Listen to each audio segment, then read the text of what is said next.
그 사도행전 26장은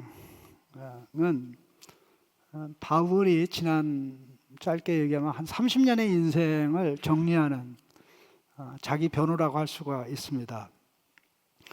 예루살렘에 올라가서 결국 이제 그 성전에 들어갔다가 성전에 들어가게 된 것도 예루살렘 교회의 지도자들의 권고 때문에 들어갔었는데 결국 모든 것이 계획대로 되지 않고 그 폭도들의 무리에 성전에서 잡혀서 구타를 당하다가 사실 성전의 치안을 담당하고 있는 로마 병사들이 안토니아 포트레스라는 그 요새가 있습니다. 그 굉장히 높은 요새인데 거기서 이제 경비병들이 내려다보면 성전 일대가 한눈에 다 보여요.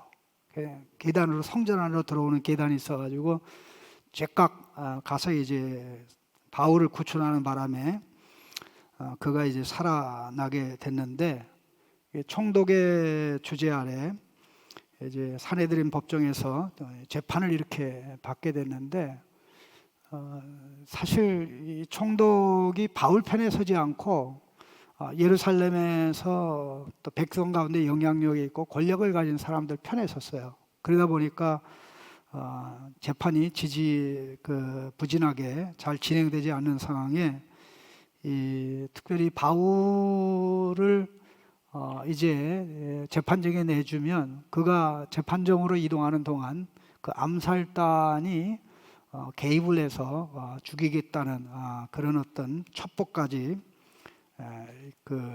들어오게 돼서 결국은 가이사라로 호송이 돼서 거기서 이제 2년을 지내게 됐는데 그때 유다를 통치하고 있던 로마 총독이 그 펠릭스라는 총독입니다. 벨릭스, 사도행전에 벨릭스로 나오는데 그 단어 자체는 행복이란 뜻입니다. 펠릭스 라틴 말로 보면 행복인데 그의 부인은 유대인입니다. 근데 그 역시 유대 종교 지도자들의 눈치를 보느냐고 바울 편에 서지를 못하고 특별히 바울이 돈이 많은 것 같은데 돈이 많다는 첩보가 그 총독한테 들어갔어요. 총독에 들어가서 그 돈은 어떤 돈인가 하니 이방인 교회들이 거두어서 예루살렘 교회에 가난한 자들을 위해서 이제 구제하려고 했던 돈인데 이 바울에 대한 오해가 원체 심하니까 바울은 엔타이주, 그러니까 반유대주의자고 모세를 거부하고 성전을 거부하는 또 율법을 거부하는 사람이다라는 소문이 바닥에 들었습니다. 그 핵심은 뭐냐면은 소아시아 각 지역에 사는 유대인들로 하여금 할례 받지 말고 이방인들처럼 자유를 만끽하며 살아라 그렇게 주장을 했다는 소문이 퍼졌는데 그 소문을 잠재워야 될 사람들이 야고보를 비롯한 예루살렘 교회의 사도들이었는데 사실 사도들이 도와주질 않았어요. 그러면서 이제 그 헌금을 이방인들이 바울의 그 1차, 2차, 3차 선교 사역의 열매가 되는 엄청난 액수의 헌금을 드리려고 했는데 사람들이 눈치를 보느냐고 그걸 사실 받질 않았습니다. 그러니까 그 돈을 아마 지금도 바울이 가지고 있을 거라는 이 첩보를 이 총독이 듣고는 시도 때도 없이 그냥 계속 바울을 불렀어요. 그러면서 바울이 하는 그 전도를 듣고 그랬는데도 이 친구 참 센스 없다. 돈을 주면 내가 풀어줄 텐데 왜 이렇게 눈치가 없이 나한테 전도만 하려고 그래. 그러다가 엿먹으라 하고 자기 임기 끝나면서 그냥 구류 상태로 두고 떠나가 버렸어요. 그게 사도행전에 나옵니다. 세상이 그렇게 돌아가는 거예요. 그래서 새로운 총독이 부임해 왔는데 새로운 총독은 골칫거리를 처리를 해야 되는 상황인데 로마에서 가이사라, 유대 땅 이제 가이사라까지 오려면 2달 정도 와야 됩니다. 근데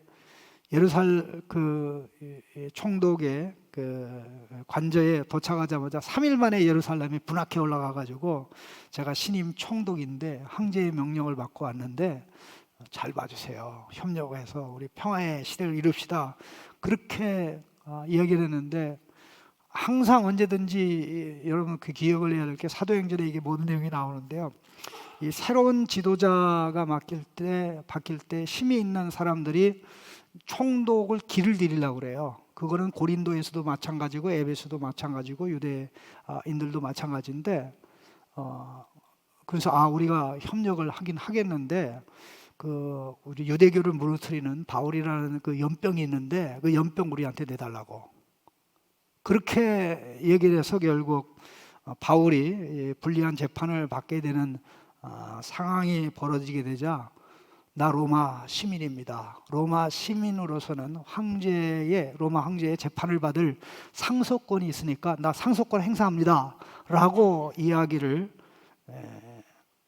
하고 정식 신청을 한 결과 새로 부임한 총독이 이걸 거부할 수가 없습니다. 로마 시민에 대해서는. 그러게 해서 이제 로마로 가기로 결정했는데 그가 새로 부임해 오자 그 부임 축하를 하기 위해서 아그리빠 왕을 비롯해서 고관 대작들이 다 모여왔습니다. 그때 바울에 대해서 신임 총독이 얘기하면서 이 사람은 전임자가 남겨준 사람인데 내가 보니까 죄는 없고 유대인들과 갈등이 있는 것 같은데 황제 재판에 보내려면 사실 조사를 해서 어느 정도 이렇게 그 기소장 비슷한 걸 써서 올려 보내야 되는데 아직 그 절차를 받지를 못했습니다. 죄는 없는 것 같은데 저 사람들 죽여야 된다고 그러네요. 저 사람을. 그렇게 얘기하니까 아그리빠 왕이 나 그 친구 말을 듣고 싶다고. 그래서 이 청문회 비슷하게 이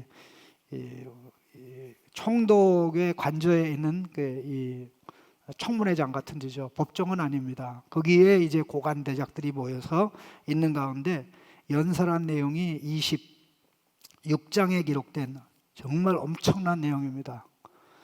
이 부분을 제가 다 설교를 계속 하려면 한 2달을 해야 되는데 제가 그렇게 목적이 그게 아니고 오직 그 부분 중에 예수님이 그에게 나타나셔서 하신 말 계속해서 제가 말씀을 나누는 그 주제와 관련된 부분을 나누길 원하는데요. 특별히 이제 여러분들이 인식하기를 원하는 부분은 이때가 바울이 개종한 지 약 한 30년 그러니까 짧게 얘기하는 겁니다. 더 될 수도 있습니다. 바울을 얘기할 때 꼭 여러분들이 기억하셔야 될 게 3일, 3년, 30년 이렇게 이해하면 됩니다. 뭐라고요? 3일, 3년, 30년 3일, 3년, 3일은 뭘까요? 다메섹도 상에서 예수를 만났습니다. 영광의 광채로 해서 눈이 멀었죠. 그래서 눈이 뜨기까지 3일 동안 금식하죠. 3일 동안 금식. 이제 우리 40일 이제 연속 릴레이 기도가 시작이 되는데 금식 안 해도 괜찮습니다. 그러나 기도는 해야 될 줄로 믿습니다. 또 금식하는 사람 말리진 않아요. 특별히 지방 체질이 많은 사람은 금식을 하는 게 굉장히 좋고 요즘은 한 끼 제끼는 게 굉장히 유행입니다. 보통 14시간에서 끼니 사이, 그러니까 저녁과 아침 사이죠. 저녁과 아침 사이에 저녁을 일찍 먹고 아침을 늦게 먹으면 14시간에서 16시간 이렇게 공백 기간이 가면 그 기간이 지나가면 이 주인이 먹을 게 없는 줄로 알고 몸 안에 있는 저장된 지방을 에너지원으로 갖다 씁니다. 그러니까 몸이 정리가 되고 자가 정리가 되고 자가 분해가 돼서 이렇게 이 불어난 그 뱃살이 정리가 되고 그다음에 몸 안에 있는 그 폐물들 있잖아요. 이런 것들을 다 정리를 합니다. 그래서 정기적으로 그렇게 하는 게 좋다고 얘기를 하고 심지어는 어느 정도 이게 체력이 나가는 사람은 3일 그렇게 해도 큰 문제가 없고 실제적으로 한 달 정도 좀 체력이 한 100kg 이상 나가는 사람 아마 여기는 없는 것 같은데 그 체력이 많이 나가는 사람은 그러게 해도 이게 다 알아서 몸이 다 알아서 조정을 합니다.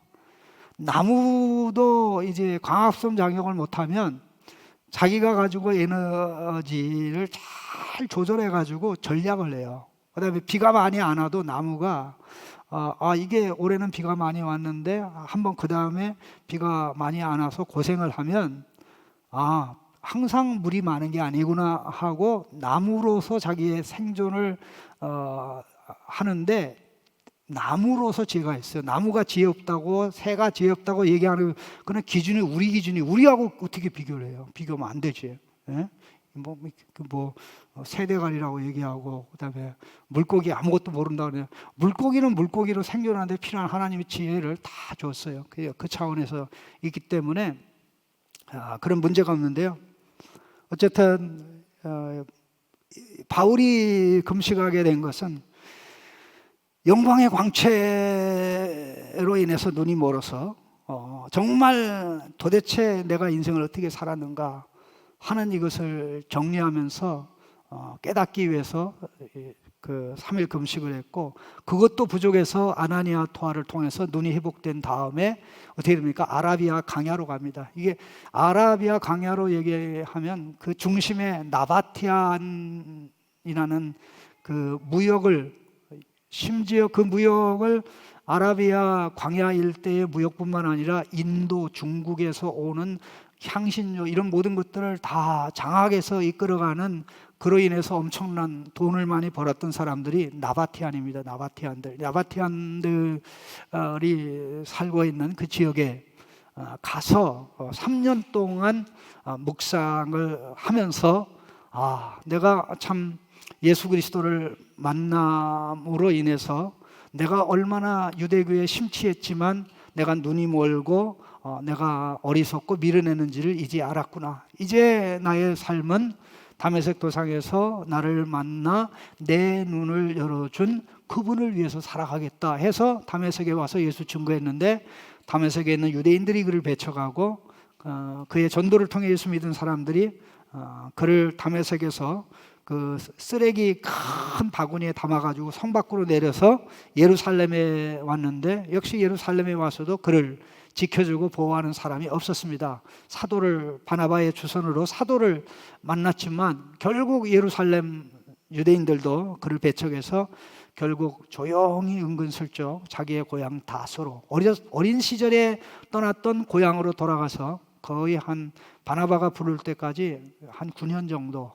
정도 초야에 묻혀서, 그렇지만 낙심하지 않고 거기서 복음을 전하면서 지냈습니다. 그게 갈라디아서를 행간을 읽어보면 그런 이해가 가능한데, 그러다가 바나바에 의해서 이제 바나바가 그를 불러서 안디옥 교회에 가서 사역하다가 선교 사역을 시작하게 됐는데, 이 선교 사역이 사실 20년입니다. 선교 사역이 20년인데 개종에서부터 1차, 2차, 3차 선교 사역까지의 기간이 딱 30년입니다. 여러분, 누가복음이 예수님의 인생 33년을 다뤄요. 그리고 사도행전이 초대교회의 33년의 역사, 비슷한, 거기서 플러스 마이너스인데 33년의 역사를 다뤄요. 그러면 33년 역사의 상당 부분을 차지하는 게 바울입니다. 바울이 다메섹 도상에서 경험한 예수 그리스도, 영광의 광채, 그 30몇 년이 지났는데 그가 그 사건을, 30년 전에 있던 사건을 소개하는 내용을 보면 그게 바울의 인생 경험에 있어서 터닝 포인트뿐만 아니라 That was everything, absolutely everything. 전부 다였구나. 바울이 다메섹에서 경험한 예수님은 단회적인 영광 체험으로 끝나는 것이 아니라 그 영광 체험이 그때 시작해서 30년 동안 반복 심화를 통해서 업그레이드 되어진 모습을 가장 위대하게 보여주는 것이 오늘 아그리빠 왕과 총독과 고관 대작 앞에서 증거한 그런 내용입니다.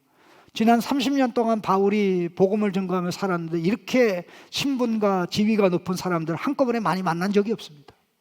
비록 사슬에 매인받았지만 사슬에 매인 상태로 이들 앞에서 연설하면서 지금 나의 손을 묶고 있는 이 사슬만 빼놓고 여러분 다 예수 믿기를 원합니다. 그렇게 얘기했잖아요. 얼마나 참 주눅 들지 않고 감동적으로 얘기했는지 말로 다 할 수가 없는데, 바로 이 모든 것이 바울의 삶의 전부가 뭐냐? 다메섹 도상에서 나타난 예수 그리스도의 영광을 반복적으로 체험하는 것입니다. 그럼 바울이 체험한 그것을 이제 유대인들에게 전하고 이방인들에게 전하고, 유대인들과 이방인에게 전하고 설명하는 게 바울의 사명입니다. 그 사명과 관련된 부분이 오늘 엄청나게 놀랍게 드러나고 나타나는데, 사실 바울의 이 자기 변호의 연설을 듣고 있던 아그리빠 왕도 놀라고, 특별히 총독은 바울을 향해서 24절에 크게 소리를 지릅니다. 내가 미쳤다. 네 공부 많이 해서 미쳤다 그랬습니다. 바울아, 내가 미쳤도다. 내 많은 학문이 너를 미치게 하니. 이때 바울이 베스도 가카요, 신임 총독입니다. 내가 미친 것이 아니요 참되고 온전한 말을 하나이다. 여기에 그렇게 얘기해서 내가 실제 미치기는 과거에 미쳤습니다. 그러나 지금은 제정신입니다. 여러분, 여기에 언급된 내용이 짧은 내용인 것 같지만 여기에 엑기스로 나온 내용이 바울의 13개 서신에 다 펼쳐져 나옵니다. 네? 그럴 정도로 엄청나게 놀라운 그런 내용들인데요. 이 말씀을 생각하는 이유는 바울이 경험한 것을 하나님께서는 사람들에게 증언하도록, 유대인에게 증언하고 이방인들에게 증언해서 이방인도 경험하고 유대인도 경험해서 정말 예수 그리스도의 영광을 누리면서 살아가는 하나님의 백성을 만드는 것이 다메섹 도상에서 예수님이 바울에게 나타난 목적이라는 사실을 설명한다는 점에서 그게 바로 바울이 체험한 그 다메섹 도상의 경험을, 그 본질은 우리가 체험하고 그 스펙타큘러한 환상적인 그런 모습은 우리에게는 없을 수 있지만, 그럼에도 불구하고 똑같은 본질적인 내용을 체험하게 되는 겁니다. 그 내용을 한마디로 얘기하면 바로 16절에 나옵니다. 16절 같이 읽어보겠습니다.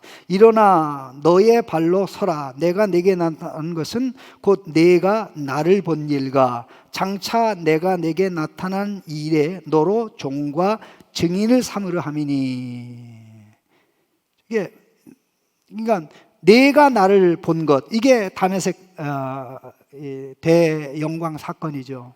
그리고 그 이후에 예수님이 나타나서 그에게 보여주시는 것은 그 다메섹에서 나타난 영광의 주 예수님이 십자가 부활을 통해서 이룬 일이 어떤 일인지를 드러내고 나타내는 것이기 때문에 모든 것의 파운데이션은 다메섹의 영광 중에 나타난 예수 그리스도입니다. 그분을 섬기는 종으로, 그분을 증언하는 증인으로 세운 것입니다. 여기 중요한 부분이 있습니다. 바울이 경험하고 체험한 것을 증언하고 섬기라고 하나님께서 세우셨다는 겁니다. 자, 여러분이 경험하고 체험하지 않은 것을 얘기할 수는 없습니다. 한번 보십시다. 지금 많은 사람들의 질문 중에 하나가, 아직도 정말 이렇게 하나님께서 기뻐하는 답을 인간들은 내놓지 못하는데, 그게 뭐냐면 돈은 얼마나 많이 벌어야 이제 enough, stop. 돈은 얼마나 많이 벌어야 이제 너무 많아, 너무 많아. 그렇게 돈을 얼마나 많이 벌어야 이제 안 벌 수 있는 겁니까? 이제 됐어라고 스탑하는 성인이 있나요? 없어요. 없어요. 그러면 밥은 얼마나 많이 먹어야 멈추나요? 오늘 많이 먹었다고 내일 멈추나요? 내일 많이 먹었다고 그 다음날 멈추나요? 한 끼는 멈출 수 있죠. 그러나 시간이 되면 허기져가지고 또 헐레벌떡. 아니, 돈도 그렇고 명예도 그렇고 음식 먹고 즐기는 것도 우리가 멈추지 않고 끊임없이 하는데, 예수 그리스도를 만나 그 영광을 체험하고 경험하는 것은 얼마나 해야 되는 겁니까?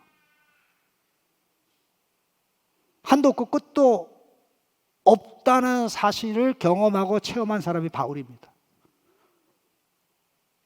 이 기록을 보면서 여러분들은 베스도가 너 공부 많이 해서 미쳤다 말하는 거 보니까 대단하다.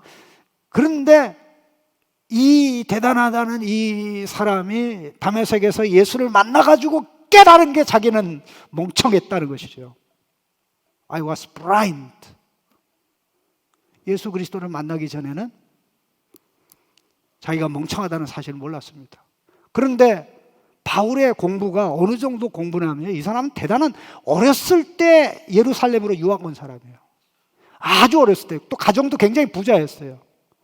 그 바울을 돌보기 위해서 그 누님이 예루살렘에 있었을 정도니까 한번 생각을 해보세요. 굉장히 뭐 미래가 촉망되는 그런 인물인데, 그의 머리와 지혜와 탁월함으로는 사실 누구도 비교할 수 없는데, 제가 옛날에 우연찮게 어떤 학자의 글을, 물론 그분이 이제 천주교 신부인데, 그분이 특별히 쓴 주석책 중에 요한복음 주석책이 굉장히 좋은 주석이에요.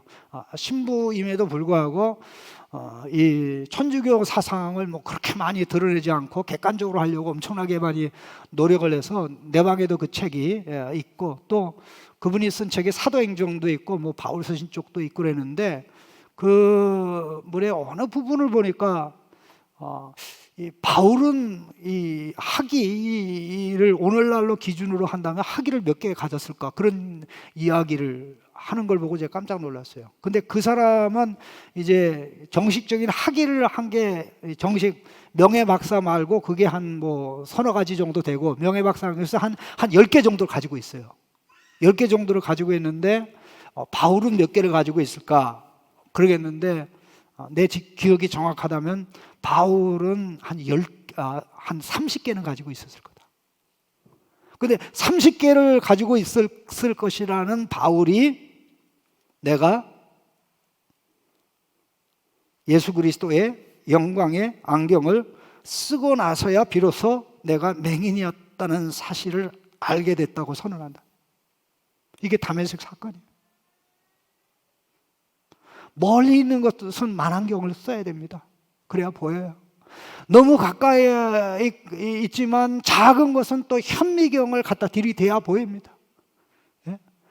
작은 우리의 삶을 둘러싸고 있는 피조물들도 그 기구를 갖다 대야 되는데, 이 인간의 영적 상태를 이 하나님의 말씀인 예수 그리스도의 영광의 안경을 쓰지 않고 내가 알 수 있다. 그거보다 미련하고 어리석은 사람인데, 그 미련하고 어리석은 사람의 대표가 바울입니다. 그러면서 나는 이 영광에 사로잡혀 살았습니다. 여기에 사용된 종과 또 증인이라는 단어는 굉장히 재미난 단어입니다. 16절에 종이란 단어, 증인이라는 단어를 먼저 얘기하면, 여기 증인이라는 단어는 순교자라는 뜻입니다. 순교자. 증인이라는 뜻도 있고 순교자라는 뜻. 예수님의 증인 노릇하면 순교당할 가능성이 많아요.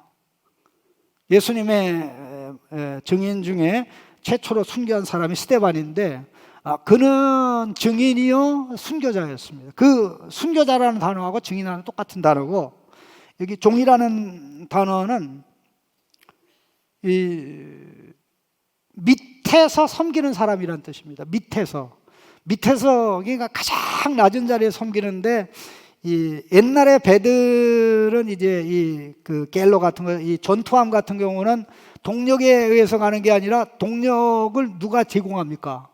배 밑에서 일하는 노예들 있잖아요. 노예들이 이 북소리에 맞춰서 선순위 북을 치면 선순위 노를 줬고, 또 빨리 북을 치면 빨리 줬고, 그 다음에 어떤 방향으로 털나오면 털나오는. 그러니까 자기 자유는 없고 북소리에 맞춰서, 상관의 명령에 맞춰서 움직여야 되는. 그런데 이런 종들은 전부 다 이제 제수들을 불러다가 세웠기 때문에 발에는 전부 다 착고가 차 있습니다.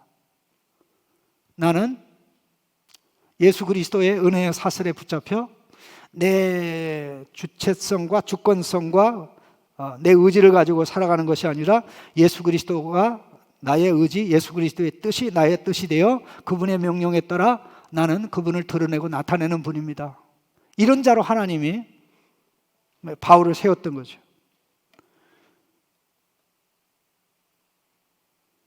그럼 30여 년이 지났는데 예수님 그리스도의 영광과 그 위엄을 이렇게 얘기할 수 있다는 게 우리는 놀라는 것입니다. 그 목적이 무엇일까요? 현미경을 쓰든지 만환경을 써야 보이지 않는 게 보이듯이 그 자신도 예수 그리스도의 영광의 광채를 보고 나서야 비로소 보지 못했던 자기를 보고 I was blind, 내가 맹인이었구나, 내가 정말 아무것도 보지 못했는데 안다고 착각하고 살았구나.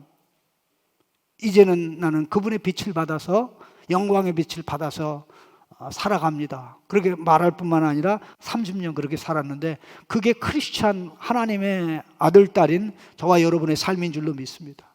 그것을 보면 볼수록, 누리면 누릴수록 그렇구나. 여러분 30년 전에 예수 만난 거 지금도 그거 울고 먹고 있습니까? 10년 전에 예수 만난 거 지금 울고 먹고 있어요? 여러분 A4 한 장 주고 당신이 체험하고 경험한 예수 그리스도가 어떤 분인지, 삶의 상황에서 어떤 경험을 예수 그리스도 때문에 했는지 쓰세요라고 그러면 한 장이 모자라서 계속 써야 되는 상황에 놓인 지체들이 많이 일어나길 바랍니다. 근데 한 장도 못 채우고요, 센텐스 하나 밖에 못 쓰는 성도들이 너무 많아요. 예수님 나 사랑함, 예수님 억수로 좋아요. 구체적으로 얘기해봐요. 이렇게 얘기하면 얘기를 못하죠. 자, 말씀을 보십시다. 다시 한번. 이스라엘 백성들의 눈을 열어주려고, 이방인들의 눈을 열어주려고 바울을 종과 증인으로 세운 것입니다. 자, 18절에 중요한 내용이 나옵니다. 눈을 뜨게 할 목적으로 바울을 선교지로 보내는 겁니다. 눈을 뜨게 하는 일이 첫 번째고, 어둠에서 빛으로 나오는 것, 이것은 사탄의 권세에서 하나님께로 돌아오는 것과 동의어입니다. 이게 두 번째고, 세 번째는 죄사함과 그를 믿어 거룩하게 된 무리 가운데 기업을 받는 상속자로 세워지는 것입니다. 바울이 경험한 영광의 주 예수 그리스도로 말미암아 바울이 재용서받고 예수 그리스도와 함께 하나님 나라의 상속자가 되는 것처럼 동일하게 바울이 증거하는 예수 그리스도를 맞이할 때 우리의 눈이 열리고, 눈이 열리니까 어떻게 됩니까? 이게 세 가지 순서가 어떻게 되냐면, 눈이 개한, 영적 개한입니다. 그 다음에 어둠에서 빛으로는 사탄의 나라에서 하나님께로, 사탄의 나라에서 하나님의 나라로 나오는 것을 말합니다. 근데 눈이 열려야 어둠이 보여요. 바울이 무지했다는 사실이 예수 그리스도의 안경을 써야 보여졌듯이, 그러니까 어떻게 됩니까? 어둠을 피하여 빛으로 나오게 되죠. 그게 예수 그리스도의 얼굴에 찬란하게 빛나는 영광을 선포하는 복음입니다. 복음의 선포는 빛의 선포입니다.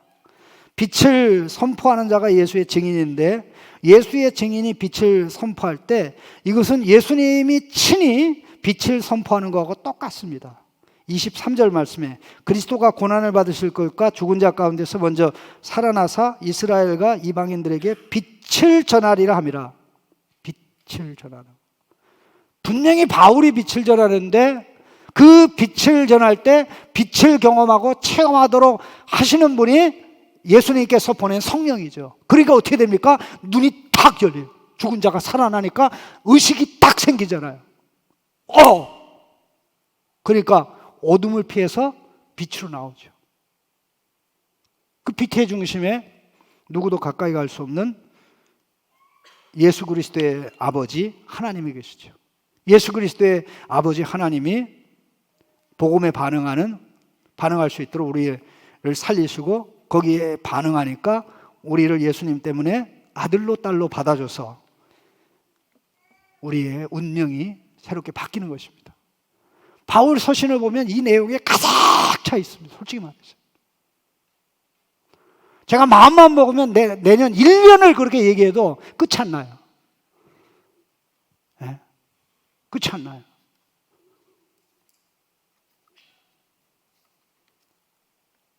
만약 우리가 신앙생활하면서 예수님을 누리지 못하고 있다면 이게 문제가 좋은 것은 아닌 줄로 압니다. 자, 재용서함을 받아요. 이거는 현재 누리고 있는 것입니다. 재용서함 받는다는 게 무슨 뜻입니까? 예수 최초로 영접하는 순간 제2의 법적 문제가 해결되는 것입니다. 정죄와 사망이 없어요. 정죄와 사망이 없어요. 진노의 대상이 아니에요. 더 이상 지옥 갈 운명이 아니에요. 좋게 얘기하면 지옥 가기는 글렀어. 좋게 얘기하면 지옥 가기는 글렀어. 근데 하나님의 은혜가 거기서 멈추는 게 아니라 이제 예수님처럼 하나님의 사랑받는 아들, 딸이 된 겁니다. 진노의 대상에서 사랑받는 대상이 됐으니까, 자, 진노의 대상에서 사랑받는 대상이니까 사랑받는 대상이 제일 잘해야 될 게 뭐예요? 뭐예요? 사랑받아 누리는 거. 한번 따라 합시다. 사람에게 사랑해달라고 몸부림치지 말고 아버지의 사랑받아 누리자. 형님 예수님의 사랑받아 누리자. 네? 그 껌딱지 바다에 모래 사람들한테 아버지 앞에 인생을 획가닥하게 만드는 사랑과 기쁨 받아 누리자. 맞아요, 안 맞아요? 네? 우리가 어디서 출발하든지 어떤 상황에 있든지 예수 그리스도를 제대로 체험하면 가정으로부터 부모로 받든지 형제로 받든지 직장 동료로 받든지 사람에게서 받든지 하는 스트레스는요, 없는 건 아니지만 그게 나를 쓰러뜨리지 못해요. 그게 나의 발목을 잡지 못해요. 그게 나를 주눅들게 하지 못해요. 아직도 그것들이 나를 붙잡고 있고 맨날 걔 때문에 그래, 걔 때문에 그래. 그런 건 예수님의 영광 체험하지 못해서 그래요. 솔직히 말해서. 예수님의 영광에 그렇게 미약하고 무기력하고 무능한 거 아니거든요. 그걸 모르니까 다른 걸 잡으려고 그렇게 하는 것 아닙니까? 영광을 보면서 이게 아니고 그 영광이 하나님의 아들로서 이 빛나는 하나님의 아들의 영광이기 때문에 그 하나님의 아들 예수님의 영광을 받는 우리가 예수님 때문에 하나님의 아들의 영광, 딸의 영광을 가진 자로 변화되어 나가게 하는 게 이게 복음의 능력이고 예수 그리스도의 복음을 선포하고 가르칠 때 사람들이 체험하는 것입니다. 그 이유 때문에 제가 오래전에부터 만들어 사용한 문장이 있는데 여러분 혹시 알 거예요. 제가 무슨 말 하려고 그러는지 한번 내가 뭘 말하려고 그랬는지 혹시 아는 사람이 있어요? 내 마음속에 들어가지도 않는데 어떻게 알고? 한번 따라 합시다. 요 모양 요 꼴인 나를 받아 주 모양 주 꼴로 만든다. 이게 복음입니다. 요 모양 요 꼴. 근데 반쪽짜리 복음이 뭔지 아세요? 반쪽짜리 복음이 뭔지 아세요? 요 모양 요 꼴을 받아 요 모양 요 꼴로 살게 한다. 이게 반쪽짜리 복음이에요. 근데 아직도 그렇게 살아가는 성도가 너무 많아. 10년 10년 전의 모습하고 20년 전의 모습, 교회 왔다 갔다 하는 거는 바뀐 게 없어요. 왜 그래요? 영광 체험하지 못해서 그래요. 누리지 못해서 그래요. 예? 어떻게 그 영광의 광초를 받는데, 여러분 한번 가만히 생각해 보세요. 어느 회사를 다녀요. 그 회사에서 열심히 일하는데 봉급을 안 줘요. 언제까지 그 회사 갈 거예요? 가야 안 가요? 집사님 가야 안 가요?